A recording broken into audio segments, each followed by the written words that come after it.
Well, here's something that should come as a surprise to absolutely no one.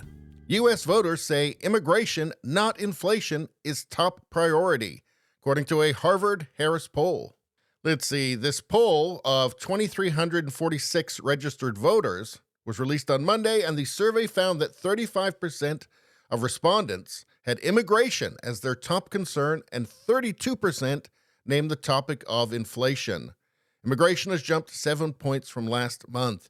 And of course, inflation is tied into immigration, because the more people that you have, the more demand there is for resources, especially things like housing.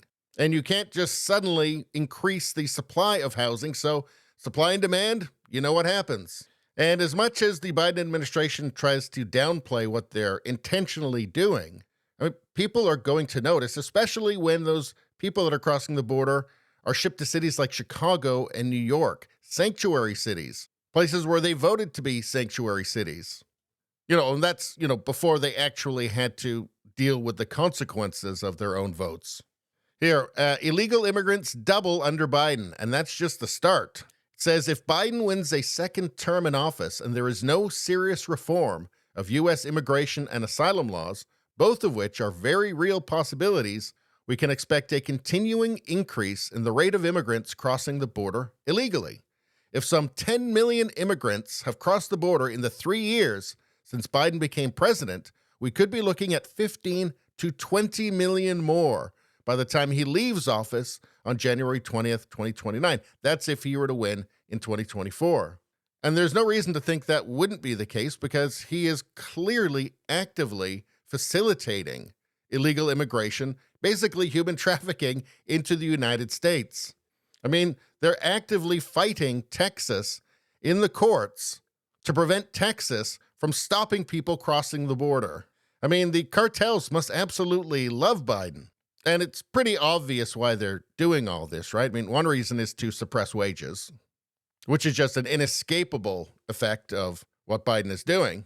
But you've also got stuff like this here. AOC, Alexandria Ocasio-Cortez, says streamlining U.S. citizenship could solve immigrant crisis.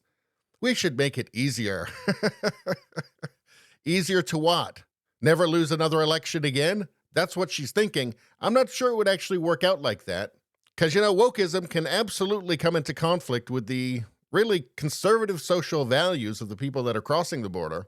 But I digress.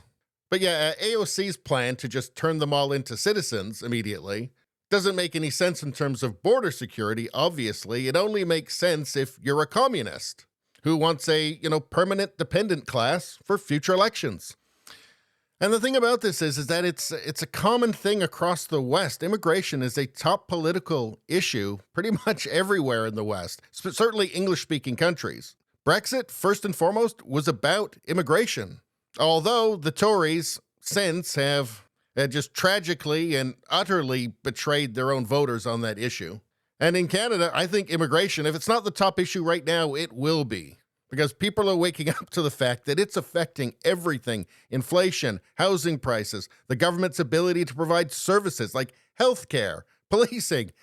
It's affecting infrastructure. Literally everything is affected when you hit a population trap and there just simply isn't enough resources to maintain the standard of living. Not to mention the fact that you just simply can't assimilate the number of people culturally that are coming in fast enough.